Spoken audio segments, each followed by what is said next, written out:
The world of jazz has always been a delicate dance between reverence for legends and the struggle for individuality.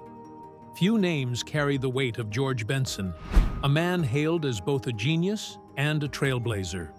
But in the long shadow of that legacy stands Norman Brown, a guitarist often praised as Benson's natural heir, yet one who remained silent for decades about the truth behind their relationship.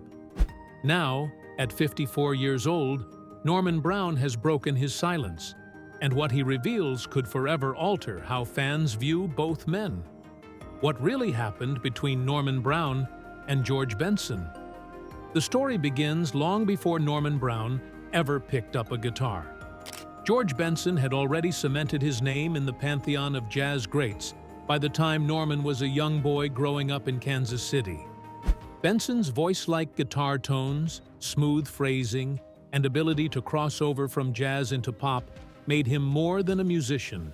He was a living standard against which every guitarist would inevitably be measured. For a young Norman Brown, born in 1970, Benson's music wasn't just background noise, it was the blueprint.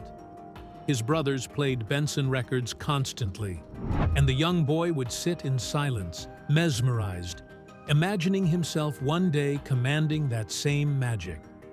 Benson, to Norman, was both an idol and an unreachable figure, an Everest of artistry. When Norman finally began to play, the comparisons were instant. His fluid style, his warm phrasing, even his tone echoed the influence of Benson so closely that critics began calling him the next George Benson. For many, this was a compliment, a passing of the torch. But for Norman Brown, it was both a blessing and a curse. How does one find individuality when the entire world insists on seeing you as someone else's reflection? By the early 1990s, Norman's career began to rise. His debut album, Just Between Us, turned heads, and soon he was being hailed as the smooth jazz guitarist who would carry Benson's legacy into the next generation. Yet behind the praise, Norman wrestled with an uneasy truth. The man he had worshipped from afar wasn't simply a hero. He was now a looming shadow, one that threatened to swallow Norman's own identity whole. And so, Norman remained quiet. He played the part of the grateful protege, accepting the comparisons and nodding whenever Benson's name was raised in interviews. But inside, he felt a growing fracture, one that would take decades to finally surface. Norman's silence was not born from respect alone. It was also survival. The music industry is notoriously brutal, especially in jazz where legends command an almost sacred reverence. To speak against George Benson, a man adored not only for his talent, but also for his commercial success, was unthinkable for a young artist still carving his path. Behind closed doors, however, Norman confided in close friends that the comparisons were suffocating. He would often express frustration at being seen as nothing more than Benson's successor, as though his own voice did not exist. Critics praised him for sounding like Benson, rather than celebrating him for being Norman Brown. To the public, this was admiration. To Norman, it was erasure. The breaking point came during the mid-1990s, when Norman's career collided with Benson's more directly. Industry insiders pushed for collaborations, branding opportunities, and side-by-side performances that blurred the line between homage and imitation. Record executives saw dollar signs in presenting Norman as the new George Benson, a way to cash in on nostalgia while promoting fresh talent. But Norman resisted. He wanted to honor his inspiration without being consumed by it. He feared being trapped in a musical prison where every note he played was measured against Benson's catalog. And worse, Norman felt that Benson himself did little to discourage these comparisons. Instead, Benson, knowingly or not, embraced the narrative of being the father figure to Norman's career, leaving Norman feeling like a footnote in someone else's story. For years, Norman chose silence. He smiled in interviews, thanked his mentors, and carried the weight of those comparisons without protest. Outwardly, he was the picture of gratitude, but inwardly, he felt the slow erosion of his identity. By the time he reached his 40s, Norman was carrying decades of unspoken frustration, all buried beneath a polished smile and the sweet tones of his guitar.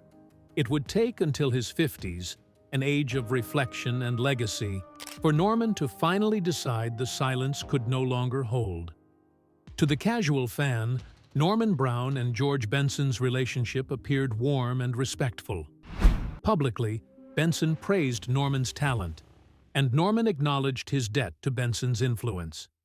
But beneath the polished veneer, a quiet tension brewed. Norman began to notice subtle shifts in how Benson regarded him.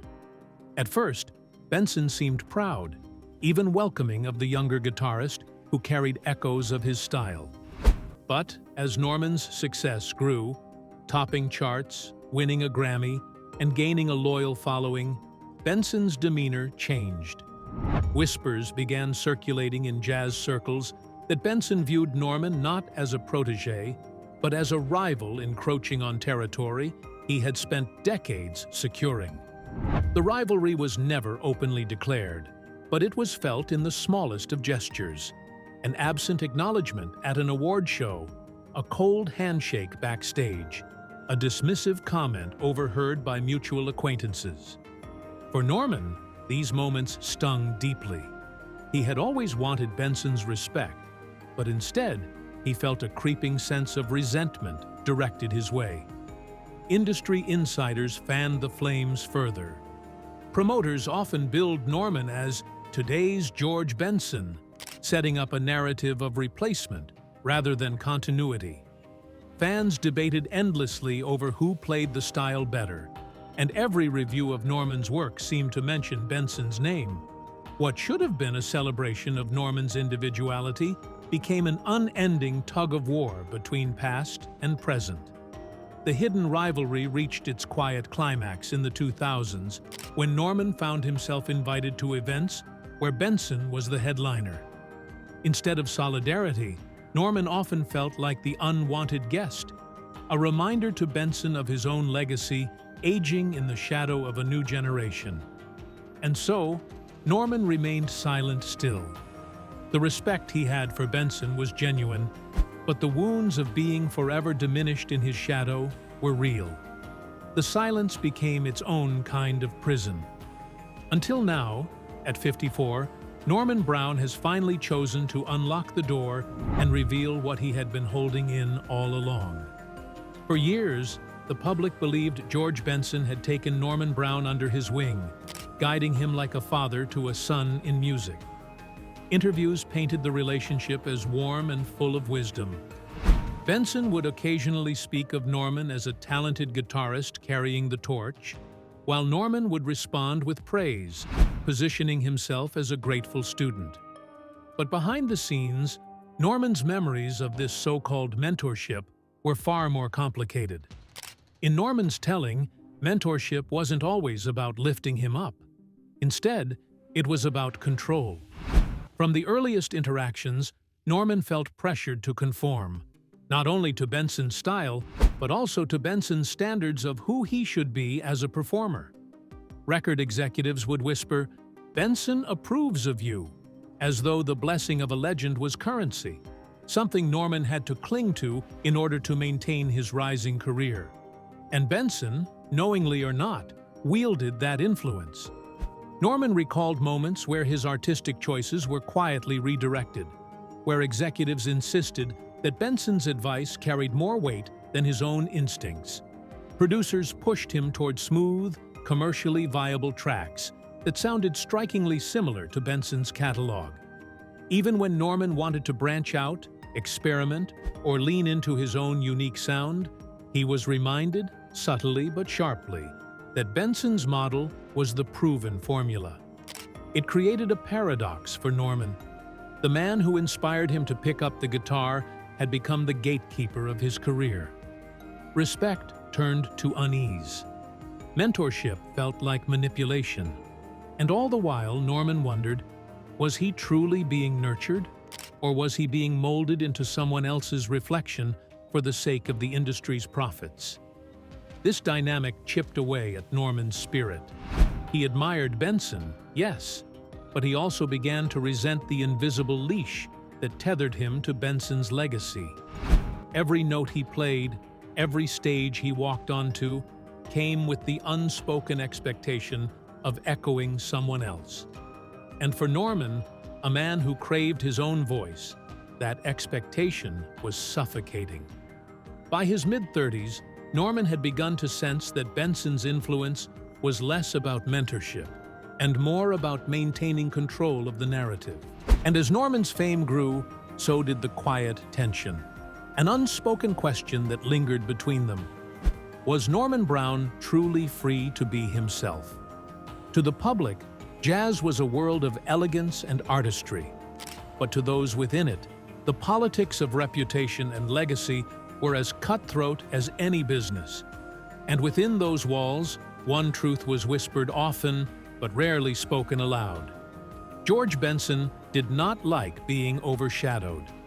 Norman Brown's rise presented exactly that problem. By the late 1990s, Norman was no longer just a promising young guitarist. He was a Grammy-winning artist with chart-topping success. Critics lauded his albums, fans packed his shows, and his smooth yet expressive guitar style attracted a younger audience that jazz desperately needed. In many ways, Norman was carving a path that Benson had once traveled, and now Norman was becoming the face of the new era. Insiders began to notice the shift. Conversations that once centered on Benson's dominance began to include Norman's name. Writers compared the two in magazines, often framing Norman as the one carrying jazz into the new millennium. Promoters leaned into the comparison, marketing Norman as a direct successor. And that, insiders whispered, did not sit well with Benson. The secret became the talk of industry circles. Norman's relationship with Benson was strained, if not fractured. There were reports of Benson distancing himself, declining collaborations that fans would have celebrated. At jazz festivals, promoters noticed that Benson's camp and Norman's camp kept their distance. What should have been a natural partnership, an elder statesman and his heir, turned instead into a quiet Cold War. And yet, the public was shielded from it all. Norman's silence played a key role. For the sake of respect, and perhaps fear of the backlash, he never spoke openly of the strain. Benson maintained his polished image as the benevolent elder statesman of jazz. Fans saw only smiles and warm words in the rare times their names were linked in interviews. But behind closed doors, Norman carried the weight of the truth. He knew that his rise came at a cost, and that cost was the cold shoulder of the man he had once idolized. The industry knew it too. The best-kept secret of smooth jazz was that Norman Brown and George Benson were not allies. They were quiet rivals, locked in a battle no one dared acknowledge publicly. In the dimly lit clubs, backstage corridors, and green rooms of jazz festivals, whispers began to circulate. Musicians talk, and in a world as intimate as jazz, reputations spread like wildfire. By the early 2000s, the whispers had become impossible to ignore. George Benson and Norman Brown were not on good terms. Young musicians who idolized Norman often approached him with comparisons to Benson, only to find Norman deflecting awkwardly, offering a polite nod before changing the subject. Other times, musicians reported that Norman would sigh quietly, as though carrying a burden too heavy to voice. Benson, meanwhile, kept his distance. Some said he refused to mention Norman in conversations unless prompted, and when he did, the praise was faint and restrained. Festival organizers caught on. They noticed the careful scheduling that kept Norman and Benson from sharing the same stage. They noticed how both men's entourages avoided each other in hallways, how conversations would fall silent when one entered the room. For insiders, it was obvious. This was no mere generational handoff. This was rivalry clothed in silence. And the whispers grew darker. Some claimed Benson had privately dismissed Norman as an imitator, a man riding his coattails rather than blazing his own path. Others insisted Norman's camp felt Benson had quietly sabotaged opportunities, ensuring that Norman would never fully step out of his shadow. Nothing was ever confirmed, but the rumors added fuel to an already simmering fire. For Norman, the silence was deafening. He knew the whispers, he heard the talk, and he bore the weight of being constantly compared to a man who no longer acknowledged him. His frustration built like pressure behind a dam, each passing year tightening the strain. And yet, he said nothing. Out of respect, out of fear, out of the belief that some truths could never be spoken without tearing apart the world he had worked so hard to build. But time has a way of wearing down even the strongest walls. And as Norman Brown turned 54, the whispers that had haunted the jazz halls for decades finally became words he himself would speak. By the time Norman Brown reached his early 50s, the silence he had carried for decades began to feel like a stone chained to his spirit. The comparisons to George Benson had once been flattering when he was young, a sign that he was playing in the same orbit as his idol. But over the years, that comparison hardened into a cage. No matter how many awards he won, no matter how many records he sold, no matter how many audiences gave him standing ovations, Norman was still introduced at festivals, on radio programs, and in industry magazines as the heir to George Benson. At first, Norman thought it was something he could endure. After all, many musicians lived their entire lives without recognition, and here he was being mentioned alongside a legend. But as the decades went on, Norman began to realize that this framing wasn't just a compliment. It was a trap. It diminished him, reducing his identity to a shadow of another man. The more the industry leaned into the narrative, the more Norman felt erased. Behind closed doors, Norman admitted to friends that he sometimes regretted his stylistic closeness to Benson in his early years. He had been so captivated by Benson's fluid phrasing, his ability to make a guitar sing like a human voice, that Norman had mirrored it naturally. Critics called it homage. Norman called it love. But what began as sincere admiration slowly evolved into a kind of curse. He began to notice that even when he tried new directions, reviewers still tethered him back to Benson, dismissing his creativity as derivative.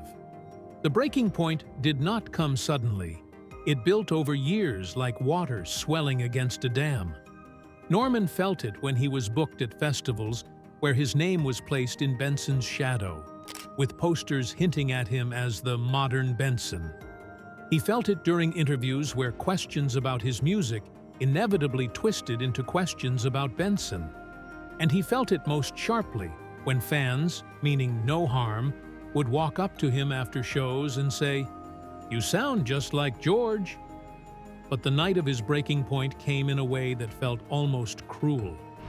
Norman had been invited to receive a special industry award celebrating his lifetime contributions to jazz and smooth music. It was a night meant to honor him, a night he thought would finally acknowledge his decades of hard work as Norman Brown, not as anyone's successor. As he walked to the stage, applause thundered. He looked out into the crowd and saw peers, fans, and executives who had been part of his journey. For a moment, he felt the swell of pride, the kind of validation he had been waiting his whole life to feel. But then came the introduction. "Tonight," the host announced, "we honor the man who has carried the torch of George Benson into the modern era. Please welcome the heir to Benson's legacy, Norman Brown." The applause was deafening, but Norman's heart sank. In the very moment meant to crown his individuality, he was once again tethered to another man's shadow. He smiled politely, took the award, and thanked the audience, But inside, something fractured. He realized he could no longer carry this weight quietly. That night, back in his hotel room, Norman sat with his guitar by his side. He stared at it, thinking of the boy he had been in Kansas City, listening to Benson's records with awe, dreaming of one day creating music that touched souls. That boy had not dreamed of being George Benson. He had dreamed of being Norman Brown. And now, at 54 years old, the man he had become refused to let his story be told only through the lens of another's greatness. He thought of the younger musicians coming up after him, talented artists who would one day be compared to him the way he had been compared to Benson. What lesson would they learn if he stayed silent? That they should accept being diminished? That their individuality didn't matter? It was in that quiet, heavy moment that Norman made his choice. He would no longer remain silent. He would tell the truth, not to tear down George Benson, not to erase the legacy of the man he had once worshipped, but to finally release himself from decades of suppression. He needed to reclaim his own name, his own voice, his own legacy. The breaking point wasn't an act of rebellion, it was an act of liberation. Norman knew the world might be shocked. He knew some fans would misunderstand, and some industry figures would resist. But he also knew one thing with absolute certainty. If he left the earth without ever telling his truth, history would remember him only as the next George Benson. And that, to Norman Brown, was no legacy at all. When Norman Brown finally chose to break his silence, it wasn't done with anger or theatrics. It was deliberate, careful, and deeply human, like a man who had carried a burden for so long that the simple act of setting it down was itself an act of rebellion. He knew the timing was risky. He was not a young man seeking to make headlines with controversy. At 54, his career was well established. He had nothing left to prove musically. But what he did have left was a truth that had been gnawing at him for decades. The opportunity came in what should have been a routine interview. Norman was seated across from a journalist for a respected jazz publication, someone he trusted enough to let his guard down. The conversation flowed easily at first, touching on his latest projects, his philosophy of music, and the evolution of smooth jazz. But eventually, the question he had always dreaded arrived. Tell us about your relationship with George Benson. He must have been a tremendous mentor for you, right? For years, Norman would have smiled politely and repeated the familiar lines, praising Benson, deflecting comparisons, and keeping the illusion intact. But this time, something shifted. He leaned back in his chair, paused, and then spoke words that would ripple through the jazz world. George Benson was my greatest inspiration, but he was never my mentor. If anything, our relationship was strained. The industry wanted me to be him, and for a long time, I think he wanted that too. But I was never George Benson. I was Norman Brown, and for years, no one allowed me to be. The room fell silent. The journalist, stunned, pressed gently for more. Norman spoke slowly, measured but firm. He explained how the comparisons had suffocated him, how every note he played was filtered through the lens of Benson's shadow. He spoke of record executives who pressured him to mirror Benson's style, producers who reminded him that Benson's model was the safe path, and fans who, without realizing the sting, called him the new Benson. Norman didn't hurl accusations. He didn't tear down Benson's genius or deny the debt he owed to Benson's artistry. Instead, he revealed a nuanced, painful truth. Admiration had slowly been twisted into imprisonment. What had begun as inspiration had turned into an identity crisis. And while Benson never openly attacked him, Norman implied that Benson had done little to help ease the burden, choosing instead to let the comparisons stand, if not benefit from them. The interview captured not bitterness, but sadness. Norman's voice carried the weariness of a man who had been silenced by reverence, who had wanted desperately for the man he idolized to also recognize him as an equal. Instead, what he felt he received was distance, if not quiet, dismissal. When the article was published, it spread like wildfire. Jazz magazines reprinted excerpts, online blogs dissected every word, and social media lit up with debate. Fans who had long believed in the harmony between Norman and Benson were shocked. Some accused Norman of disrespecting his elder. Others applauded his courage, insisting that he had finally said what everyone had suspected, but no one dared to admit. The jazz community itself was shaken. Younger musicians, many of whom had looked up to Norman as much as he had looked up to Benson, reached out privately to thank him. They confessed their own struggles with being compared to legends, with being forced into molds that did not fit. Norman's words gave them permission to dream of careers defined not by imitation, but by individuality. Not everyone, of course, received his confession warmly. Benson's defenders rushed to his side, arguing that Norman had misunderstood the dynamics of the industry, or that Benson had given him nothing but respect. Benson himself, notably, remained silent. He issued no statement, granted no interviews addressing Norman's comments. That silence, however, only fueled the speculation. Was Benson too dignified to respond, or was his silence an unspoken acknowledgement of the truth? For Norman, the days following the revelation were a storm. Headlines questioned whether he had risked his legacy by speaking out. Some promoters quietly wondered if his candor would hurt bookings. But amid the turbulence, Norman felt lighter. For the first time in decades, he had spoken his truth. The burden that had haunted him since his youth, the shadow of being called the next George Benson, was finally gone. He told friends later that it felt like exhaling after holding his breath for 30 years. The words he had feared to speak had not destroyed him. Instead, they had liberated him. He was no longer just a reflection.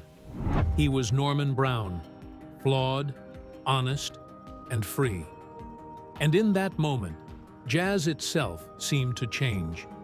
The smooth chords and gentle melodies that once masked a rivalry now carried a different resonance. Norman's revelation was not just about Benson. It was about the right of every musician to stand in their own light. At 54, Norman Brown finally reclaimed his story, and the world could never hear his music the same way again. The aftershocks of Norman Brown's revelation were immediate and unavoidable. For decades, George Benson's reputation had been as polished as the golden tones that flowed from his guitar. To fans, he was not only a virtuoso, but also a generous elder statesman, someone whose success opened doors for the next generation. Jazz journalists often spoke of him as a bridge, an artist who connected the tradition of bebop to the commercial heights of pop, all while maintaining his identity as a guitarist's guitarist. His image, carefully preserved over years of interviews, concerts, and accolades, was that of an untouchable figure in music. But Norman's words pierced that armor. By declaring that Benson had never truly been his mentor, and that their relationship had been strained, Norman introduced a nuance that fans and critics alike had never considered. What if Benson was not the benevolent figure the industry painted him to be? What if his influence had been more controlling than guiding, more possessive than paternal? The jazz press erupted. Commentators dissected Norman's interview line by line, parsing his pauses and tone, speculating on the history that lay beneath his measured words. Some insisted Norman was simply releasing years of pent-up frustration, painting a story through the lens of his own disappointments. Others argued that his honesty was a long overdue correction to the myth-making that had dominated jazz for decades. Benson's defenders, many of whom had careers tied to his legacy, rushed to shield him from criticism. They reminded audiences that Benson had indeed spoken highly of Norman in interviews, had praised him as the future of jazz guitar on more than one occasion, and had never publicly belittled him. They argued that Norman's grievances were not with Benson himself, but with the industry that had profited off their comparisons. And yet, the silence from Benson was deafening. Weeks passed after Norman's revelation, and the legend issued no statement. He continued with his scheduled performances, playing to sold-out crowds who cheered his classics. But the unspoken cloud lingered. Fans, once content to bask in the warmth of his music, now began to wonder what lay behind the curtain of his carefully cultivated persona. Among industry insiders, conversations grew more pointed. Stories surfaced of Benson's competitiveness, tales of how he had distanced himself from younger players who reminded him too much of himself. Musicians whispered about missed collaborations, about invitations extended and declined, about moments backstage when Benson's genial smile slipped into something colder. None of it had ever been reported before, out of reverence or fear, but Norman's words seemed to give permission for those whispers to surface. The legacy Benson had worked so hard to protect was suddenly under scrutiny. No longer was he only the brilliant artist who conquered jazz and pop with equal ease. Now, he was also being examined as a man who may have stood in the way of another's individuality. The narrative shifted from one of pure admiration to one of complexity, of rivalry, of ego. For fans who had idolized both men, the revelation created a painful divide. Many struggled to reconcile their love for Benson's music with the possibility that he had played a role, whether active or passive, in keeping Norman in his shadow. Online debates raged. Was Norman being ungrateful, biting the hand that had inspired him? Or was he finally telling the truth that everyone else was too afraid to say? The debate spilled into jazz forums, radio call-ins, and even concert halls. At Norman's shows, some fans cheered him louder than ever, moved by his courage. At Benson's, others quietly wondered if they were watching a man who had spent a lifetime guarding his throne. The most striking effect, however, was not on Benson's fan base, but on the broader conversation about jazz itself. For decades, the genre had been steeped in reverence for its legends, often discouraging critique of those who had shaped it. Norman's words broke that unspoken rule. By speaking out, he forced the community to confront a truth long hidden. Legends are not infallible, and sometimes their greatness casts shadows as heavy as their light. In the end, Benson's legacy did not collapse. It was too vast, too undeniable. His music still held its power, his recordings still inspired awe. But the way people spoke of him began to change. No longer was his story one-dimensional. Now, whenever his name was mentioned, so too was the complicated tale of Norman Brown, the protege who was never a protege, the admirer who became a rival, the shadow who demanded to stand in his own light. And in that way, Norman's revelation did more than free himself. It forever altered how the world viewed George Benson. His legacy remained brilliant, but it was no longer untouchable. It was human, flawed, and, for the first time in decades, under fire. The air after Norman Brown's revelation was thick with uncertainty. It was as though the jazz world had been handed a mirror it had long avoided, forced to look at itself not only through the lens of melody and virtuosity, but also through the human imperfections of its icons.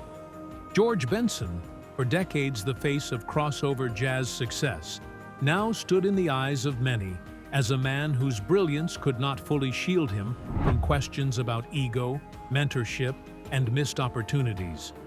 Yet the real story was not simply Benson's, it was what came next. For Norman Brown, the confession was both liberation and gamble. At 54, he no longer had the luxury of silence. His words were not the bitter musings of a young artist clawing for recognition. They were the reflections of a seasoned player, a man who had built his own catalog, endured his own hardships, and finally found the courage to define himself apart from Benson's shadow. With one act of vulnerability, Norman had cracked open the jazz conversation, raising a question no one wanted to ask. What does it mean to carry a legacy, and at what cost does it come? The industry itself was shaken. Younger musicians, who had long felt the weight of comparison to the giants before them, found inspiration in Norman's honesty. They saw in his confession permission to step outside the mold, to honor their influences without being chained to them. Social media lit up with young guitarists posting videos, some covering Norman's songs with newfound reverence, others writing tributes to Benson, while acknowledging the darker undercurrents of the master-student mythos. It was a cultural shift in real time, an acknowledgement that jazz needed to evolve, not just musically, but philosophically. Meanwhile, Benson's silence continued. Some critics called it dignity, a refusal to engage in public spectacle. Others saw it as an indictment, a tacit admission that Norman's words had cut too deep to refute. Either way, his lack of response became a response in itself, shaping the narrative without a single statement. The larger question lingered like smoke in a dimly lit club. What would this mean for jazz's future? Would the genre continue to protect its legends with silence, or would Norman's boldness usher in a new era of transparency? Would fans learn to hold two truths at once?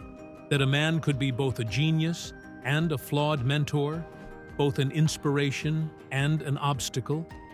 The immediate effect was a renewed hunger for authenticity. Concertgoers wanted more than dazzling solos. They wanted honesty. They flocked to Norman's shows, not only for his skill, but for his story, for the sense that they were witnessing a man who had freed himself from the suffocating weight of silence. At the same time, Benson's concerts continued to sell out, but now every note he played carried an unspoken question.